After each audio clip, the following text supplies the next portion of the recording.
जी अस्सलाम वालेकुम व्यूअर्स, कैसे हैं आप लोग। उम्मीद है आप लोग सब ठीक ठाक होंगे। मैं हूं सदफ सराज और दोबारा मैनेजमेंट गाइड के अंदर हम आपके साथ कम्युनिकेशन के हवाले से और डिस्कशन करने आए हैं। अच्छा जी, ये आज हमारा पार्ट 4 होगा जो कि हमारा होगा टाइप्स ऑफ कम्युनिकेशन के ऊपर कि कम्युनिकेशन की कौन कौन सी टाइप्स होती हैं। इससे पहले हम कम्युनिकेशन की इंपॉर्टेंस, कम्युनिकेशन, बिजनेस कम्युनिकेशन, ये सारी चीज़ें हम कर चुके हैं और इसके हवाले से मैं आपको क्विज़ेस भी दे चुकी हूँ, उसके आंसर्स भी मैंने आपको एक्सप्लेन किए।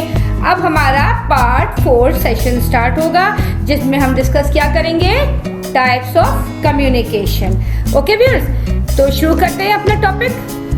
ठीक है जी, ये कम्युनिकेशन है, ये डेफिनेशन, इंपॉर्टेंस, प्रोसेस और ये टाइप्स पे हम आएंगे आज। पॉइंट नंबर 5,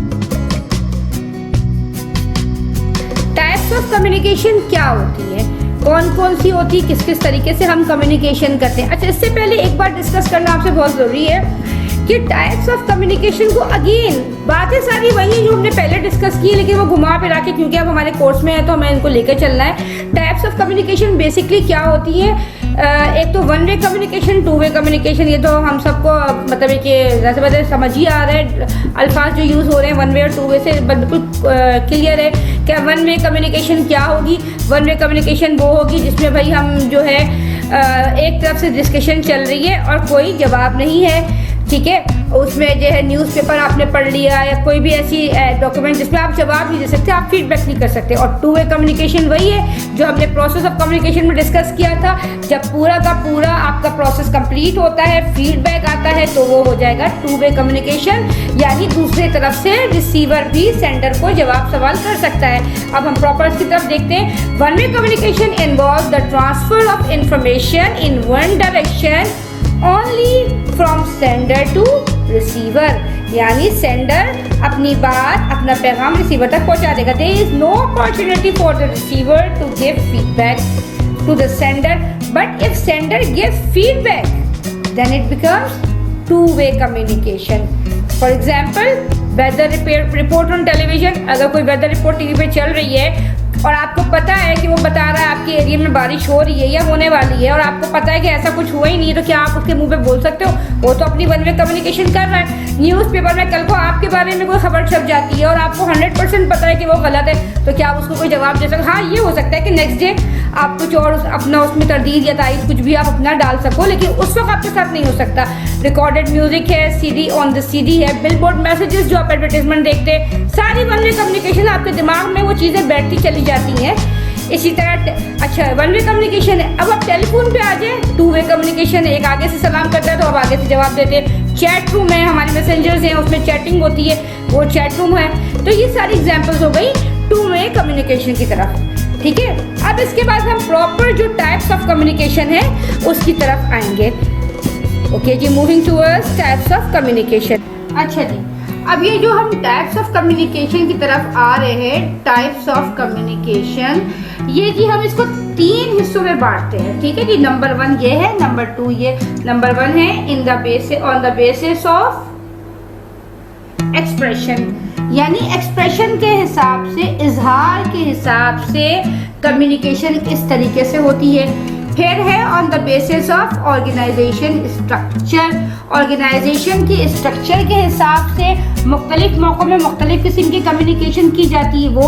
और फिर on the basis of direction, organisation के अंदर अपवर्ड से डाउनवर्ड, डाउनवर्ड से अपवर्ड, मुख्तलिफ डायरेक्शन में कम्युनिकेशन होती है और हर कम्युनिकेशन का तरीका और अंदाज एक दूसरे से कदरे मुख्तलिफ होता है, उसका पर्पस भी एक दूसरे से कदरे मुख्तलिफ होता है। तो हम एक एक करके बात करेंगे। अब हम देखते हैं on the basis of expression. Expression यानी इजहार। इजहार हम 2 तरीके से करते हैं, verbal and non verbal.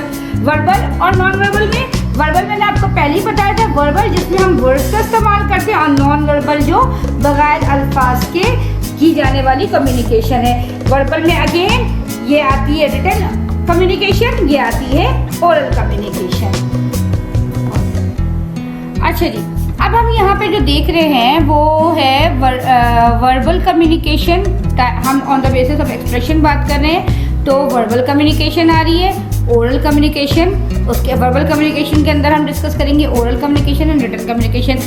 Verbal communication, in this type of communication the professional uses language as a vehicle of communication, यानी बात करने के लिए जो हथियार इस्तेमाल किया जा रहा है वो अल्फाज हैं, ठीक है।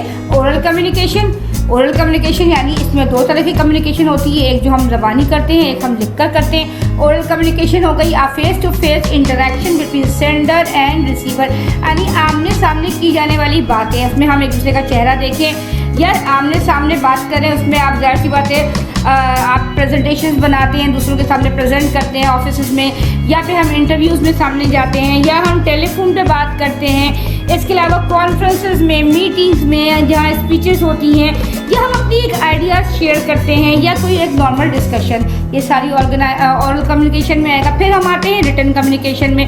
The sender uses the written mode to transmit his or her messages, यानी जो भी बात की जाए वो लिख कर की जाए। अब वो बाकायदा हैंड रिटन भी हो सकता है, वो प्रिंटेड भी हो सकता है, ठीक है जी।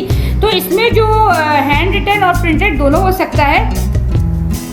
इसकी एक चीज़ जो हमें यहाँ पे बहुत इम्पोर्टेंट समझनी है, वो एक वर्ड है KISS,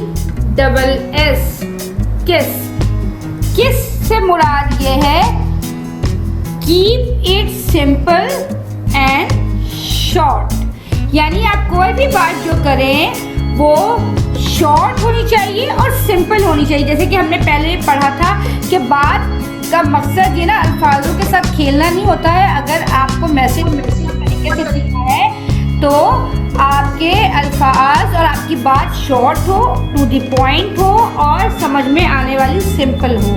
तो ये होगी आपकी रिटन कम्युनिकेशन। उसके बाद हम मूव करेंगे non verbal communication. Non verbal communication when a message is communicated without using a word, the process requires non verbal cues to be transmitted and received, ठीक है जी। अब non verbal communication wordless communication, ऐसी communication जिसमें अल्फाज का इस्तेमाल ना हो, ठीक है। अब उसमें आपके पॉजिटिव जेस्चर्स भी हो सकते हैं, नेगेटिव जेस्चर्स भी हो सकते हैं। जैसे मैं बात कर रही हूँ, आपने मुझसे किसी चीज़ की परमिशन मांगी, मैंने आपको स्माइल दे दी, इसका थोड़ा सा अंदाज़ा आप लगा सकते हैं कि मैं आपको अलाउ कर रही हूँ, या मैंने यूँ सर से कहा, अंदर आने का इशारा कर दिया। इसी तरह पोस्चर्स हैं, एग्जाम्पल्स में दिया हुआ, जैसे फेशियल एक्सप्रेशन हो गया, पोस्चर यानी मेरे बात करने का अंदाज, मैं जिस अंदाज में खड़ी हुई हूँ। अगर मैं कमर पे हाथ देके खड़ी हूँ, उसका मतलब है शायद मैं किसी को इंस्ट्रक्शंस दे रही हूँ, या शायद मैं थोड़ा गुस्से में हूँ, ठीक है। ये पोस्चर्स हो गए। आई कॉन्टैक्ट, अगर मैं आँख से किसी को अंदर आने का इशारा कर रही हूँ, या मैं अपने बच्चों को या मैं अपने स्टूडेंट्स को अगर आँख से घूर के देखती हूँ तो उससे लगता है कि मैं किसी किस्म की वार्निंग दे रही हूँ, ठीक है। इसके अलावा आपकी चाल आपका कॉन्फिडेंस बताती है। अगर एक बंदा ढीला ढीला चल रहा है और उसके अंदाज में उसके शोल्डर्स जो है वो डाउन हुए हुए हैं और चलने का अंदाज आपको बात करने से ज़्यादा इम्पोर्टेंट, अगर कोई बंदे की चाल, उसके उठने बैठने का तरीका भी इस चीज़ को इंडिकेट करता है। और आपके एटीट्यूड, बिहेवियर, अगर कोई बंदा आपके पास आ रहा है, आप मुंह से ना बोलें, आप उसके आगे कुर्सी पेश कर दें, आपका ये एक्ट, आपकी ये हरकत उसको क्या जाहिर करेगा? रिस्पेक्ट जाहिर करेगा, ठीक है जी। अल्फाज का उतार चढ़ाव, अगर मैं किसी से बोलती हूँ गो आउटसाइड द रूम, उसको बुरा नहीं लगेगा, लेकिन यही मैं कहूँ गो आउटसाइड द रूम, इसका क्या मतलब है? मैंने उसको गुस्से में कमरे से बाहर निकाला है। सिर्फ अल्फाज के अंदाज, उतार चढ़ाव, जोर से बोलना, आहिस्ता बोलना, ये सारी चीज़ें जो है आपकी नॉन वर्बल कम्युनिकेशन में है। तो अब इस तरह क्या हुआ? On the basis of expression हमने क्या चीज़ें पढ़ी? और verbal communication, non verbal communication, और नॉन वर्बल और वर्बल कम्युनिकेशन में हमने ओरल एंड रिटन कम्युनिकेशन पढ़ी। तो सेकेंड नंबर पे जो हम डिस्कस करेंगे वो on the basis of structure है। ये ऑर्गेनाइजेशन के स्ट्रक्चर की बात हो रही है। ऑर्गेनाइजेशन में दो तरह की बातचीत होती है। जैसे अगर हम बात करते हैं ये इनफॉर्मल की, यानी नॉर्मल बातचीत हो रही है, कैजुअल में, ज़ाहिर बात है ऑफिस में हर कोई तो हर वक्त जो है वो ऑर्डर और डायरेक्शन तो नहीं दे रहा होता, बाद दफ़ा कैजुअल बातचीत भी होती है। और ये है फॉर्मल, जो बाकायदा आपको कोई नोटिस मिले, कोई नोटिफिकेशन मिले, वो है फॉर्मल कम्युनिकेशन। तो इसके हवाले से हम तफसीली बात करते हैं। तो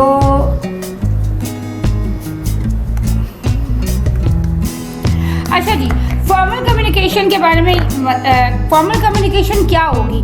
ऐसी कम्युनिकेशन जो बाकायदा प्रॉपर चैनल के तहत हो रही है, ये एरर फ्री है, यानी कि जो भी न्यूज़ आ रही है वो बिल्कुल ऑथेंटिक ऑथेंटिक है और अपर मैनेजमेंट की तरफ से आ रही है, और जो रिपोर्ट जा रही है वो भी बाकायदा है, जिस पे पूरा का पूरा काम हुआ है और इसमें एरर की गुंजाइश नहीं है। जैसा कि अगर मीटिंग्स हो रही हैं उनमें जो जो चीज़ें पेश की जा रही हैं वो प्री प्लान्ड है, ये ऐसे नहीं है अगर मीटिंग में जिस एजेंडा पे बात हो रही है इसकी पहले से प्लानिंग हुई भी है, रिटर्न है या वर्बली भी उस पर पहले डिस्कशन जो करने हैं वो पॉइंट्स तैयार किए गए हैं, फिर आपके मेमोज हो गए, ये रिपोर्ट्स हो गई, तो ये सारी जो है वो फॉर्मल में आती है। Communication takes place through the formal channel of the organisation structure along the lines of authority established by the management।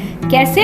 जो मैनेजमेंट ने जो ऑर्गेनाइजेशन की मैनेजमेंट में जो हायरार्की बनी हुई है, upper management, middle layer, lower layer, वो प्रॉपर चैनल से जो है वो आपकी कम्युनिकेशन चलती है। फिर such communication are generally in return, ज़्यादातर जो है वो रिटर्न में ही आ रही होती है। बहुत कम ऐसा होता है कि मीटिंग वगैरह में कोई चीज़ ऐसी डिस्कस हो जो कि मतलब अमूमन जो भी मैसेज डिलीवर किया जाता है वो जो है वो उसका बाकायदा आपको बताया जाता है, नोटिफिकेशंस के ज़रिए या मेमोज के ज़रिए आपको बताया जाता है। वर्बली जो है फॉर्मल जो है वो बहुत कम होती है।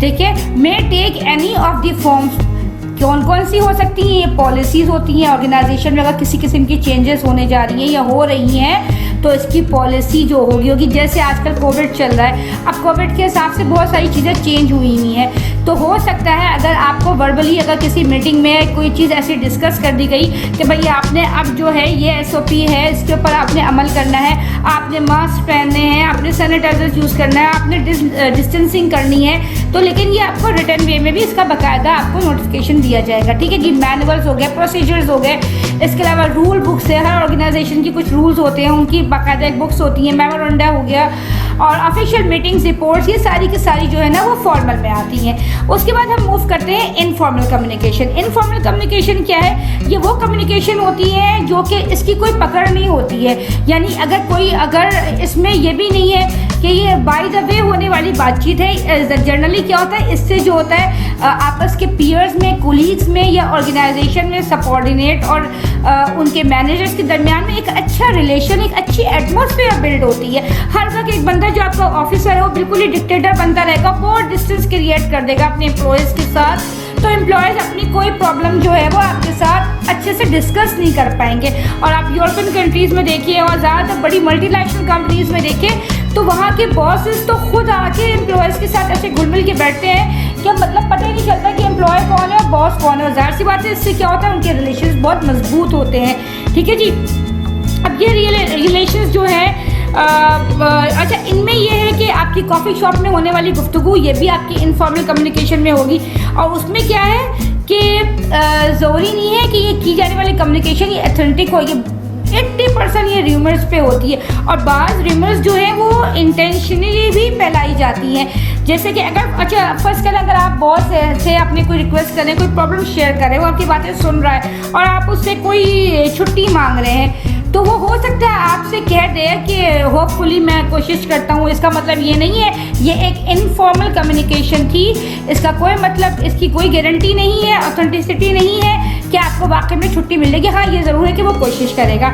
इसके अलावा कोई र्यूमर्स बाज़ दफ़ा अपर मैनेजमेंट, अगर कोई आपकी ऑर्गेनाइजेशन में कोई चेंज होने जा रहा होता है तो एकदम से जो है ना एम्प्लॉयज़ के ऊपर चेंज मुसल्लत नहीं किया जाता, वरना एकदम से जो है ना बगावत आ जाती है। तो ऐसे वक्त में क्या किया जाता है, पहले र्यूमर्स वगैरह डाली जाती हैं और जो लोगों के कान होते हैं वो इस तरह की तब्दीली की तरफ मतलब जहन बनाया जाता है। तो प्रॉपर बात दफ़ा ये इनफॉर्मल कम्युनिकेशन जो है इस तरह भी बहुत इंपॉर्टेंस रखती है कि आपकी नॉर्मल बातचीत में और कैजुअल से माहौल में आपको किसी चीज़ की तरफ इशारा किया जा रहा होता है और फिर वो नए चेंज को एक्सेप्ट करना एम्प्लॉयज़ के लिए कदरे आसान होता है। तो इस तरह ये भी कह सकते हैं कि जहाँ फॉर्मल कम्युनिकेशन बहुत इंपॉर्टेंट है ऑर्गेनाइजेशन के लिए, साथ साथ इनफॉर्मल कम्युनिकेशन का अपना ही एक अलग रोल है, जिससे क्या है एम्प्लॉयज़ के अंदर काफ़ी अच्छी बॉन्डिंग हो जाती है।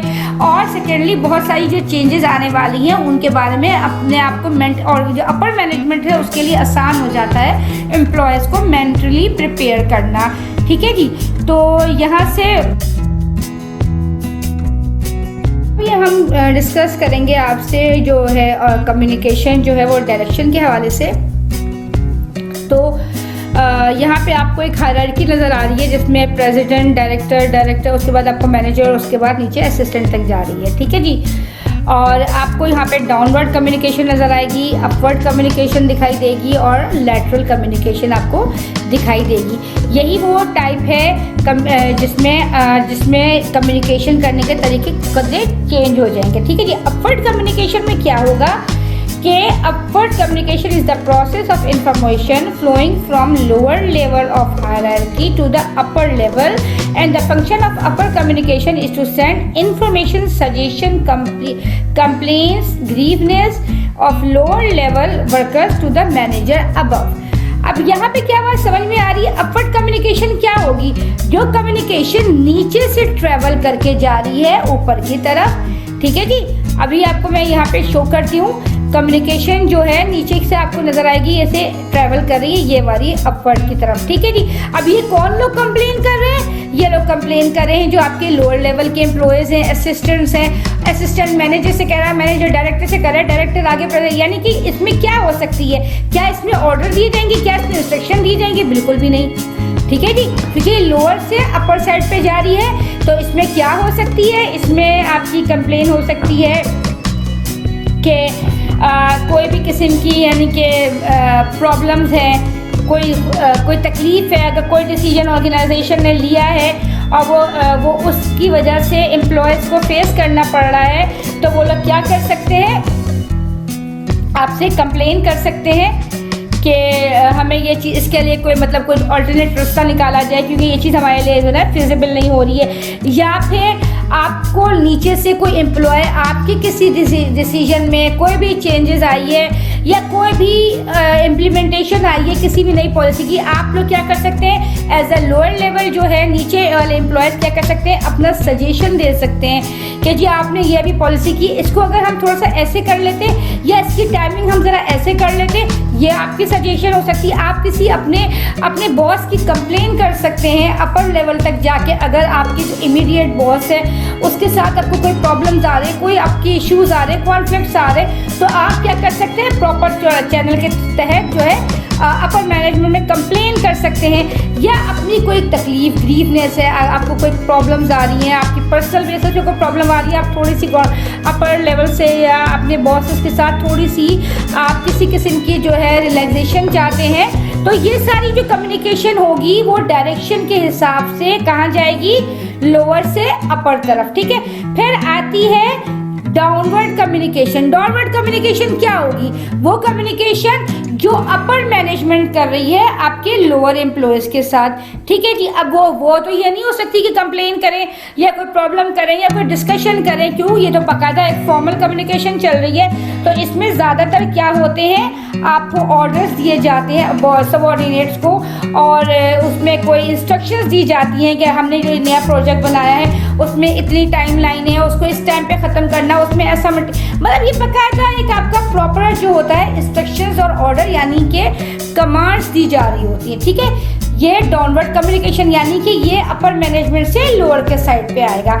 उसके बाद हमारे पास थर्ड आता है, वो आता है लैटरल या हॉरिजॉन्टल कम्युनिकेशन। लैटरल और हॉरिजॉन्टल कम्युनिकेशन यानी एक लेवल के अंदर होने वाली कम्युनिकेशन। जैसे कभी ऑर्गेनाइजेशन है वो जो है एक कोई बड़ा प्रोजेक्ट चला रही होती है, तो आपके पास क्या होते हैं? कई सारे डिपार्टमेंट्स होते हैं। अब जाहिर सी बात है अगर कोई बड़ा प्रोजेक्ट चल रहा है तो उसमें कई सारे डिपार्टमेंट्स की इन्वॉल्वमेंट होती है। तो सारे डिपार्टमेंट्स के जो भी एग्जीक्यूटिव्स हैं वो सारे क्या होंगे? एक लेवल पे होंगे। तो इनके दरमियान जो कम्युनिकेशन होती है वो बहुत ज़रूरी होती है। ये लोग आपस में कोऑर्डिनेट करते हैं, कम्युनिकेट करते हैं और फिर कंबाइन होके एक प्रोजेक्ट पे काम किया जाता है, ठीक है जी।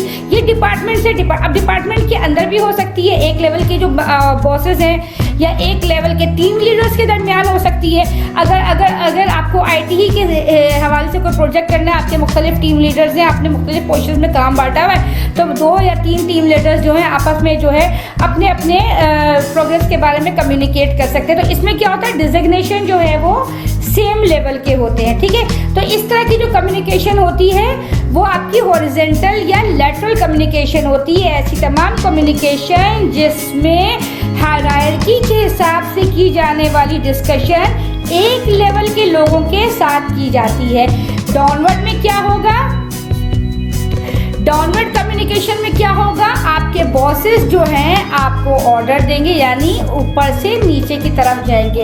अपवर्ड में क्या होगा कि लेवल के हिसाब से नीचे वाले lower staff, lower management, lower assistants वगैरह, ये लोग अपनी बातें, अपनी प्रॉब्लम्स शेयर करेंगे अपर मैनेजमेंट से। तो ये बिल्कुल बात क्लियर हो रही है कि जब हम ऑर्गेनाइजेशन कम्युनिकेशन की बात करते हैं स्ट्रक्चर के हवाले से और डायरेक्शन के हवाले से, तो 3 टाइप समझ में आती है, अपवर्ड, डाउनवर्ड एंड लैटरल, नीचे से ऊपर, ऊपर से नीचे और बराबर लेवल पे। तो ये जी आज हमारा ये था आखिरी टाइप्स ऑफ कम्युनिकेशन में, जो आखिरी टाइप थी वो यही थी, यानी डायरेक्शन के बेसिस पे। होप है कि मैं होपफुल हूँ कि आपको ये चीज़ें क्लियर हुई होंगी, और कोई भी अगर क्यूरी हो तो आप हमें उसमें क्वेश्चन कर सकते हैं। और इसके साथ साथ ये तीनों टॉपिक यहाँ पे टाइप्स के हवाले से कंप्लीट हो जाते हैं। अब इसके लिए मैं आपको क्विज दूंगी और उस पर डिस्कशन करते हैं। ओके जी, हमारे सेशन का लास्ट पार्ट है और होपफुल हूँ कि आप लोग इसके इंतज़ार में होंगे। जाहिर सी बात है, अगर आप कोई भी लेक्चर सुन रहे हैं और उसको समझ रहे हैं तो आपके दिमाग में होते हैं कि इसके हवाले से क्या क्वेश्चन आ सकते हैं। क्वेश्चन तो कोई भी आ सकता है, लेकिन मैं आपका ज़रा एक माइंडसेट बना देती हूँ कि आप जो जो चीज़ें पढ़ते जाएँ और एंड में जब मैं आपसे क्वेश्चन करूँगी ना, तो आपको वो चीज़ें रिकॉल होंगी और आंसर देने का तरीका समझ में आएगा।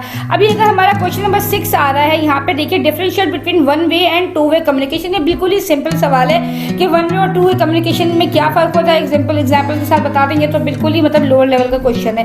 उसके बाद क्वेश्चन नंबर 7 आता है, do you think non verbal communication is equally important as verbal communication, discuss. आपके ख्याल से कम्युनिकेशन वर्बल तो होती है, सारी दुनिया में चल रही है, नॉन वर्बल कम्युनिकेशन की कितनी इंपॉर्टेंट हो सकती है, इंपॉर्टेंस हो सकती है। ठीक है, ये अब ये आप ये किसी भी हवाले से बात कर सकते हैं, ऑर्गेनाइजेशन के हवाले से भी और डेली लाइफ के हवाले से भी।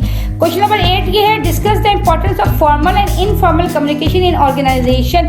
मैंने आपको जो लेक्चर दिया है उसके दरमियान मैंने आपको एक चीज़ आपको मेंशन भी की है कि बाहर दफ़ा जानबूझ के इनफॉर्मल कम्युनिकेशन के ज़रिए कुछ कुछ मैसेजेस जो है एम्प्लॉयज़ को दिए जाते हैं। आप इसके आगे और अपने ज़ाहिर सी बातें इस पर आप वर्क करिए और इसके प्रॉपर आंसर्स आपको मिलेंगे। तो अभी हम कह सकते हैं कि फॉर्मल के साथ साथ इनफॉर्मल कम्युनिकेशन क्यों ज़रूरी है ऑर्गेनाइजेशन में, इसको ऑर्गेनाइजेशन के हवाले से ही डिस्कस करना है। तो ये जी 3 क्वेश्चन हैं इस वीक के, और होपफुल हूँ कि आपको ये चीज़ें मतलब है कि बिल्कुल ही क्लियर समझ में आएंगी। और नेक्स्ट वीक इंशाल्लाह आपके साथ एक नेक्स्ट टॉपिक के साथ सामने आऊँगी मैं। और स्टे ट्यून्ड, लाइक कीजिए हमारे चैनल को, सब्सक्राइब कीजिए और साथ साथ हमारे क्वेश्चंस के आंसर आप तैयार करिए। ये एक तरह से आपका असाइनमेंट होता है या होमवर्क होता है जो आपको आगे एग्जाम्स में काफ़ी हेल्प करेगा। Thank you from my side.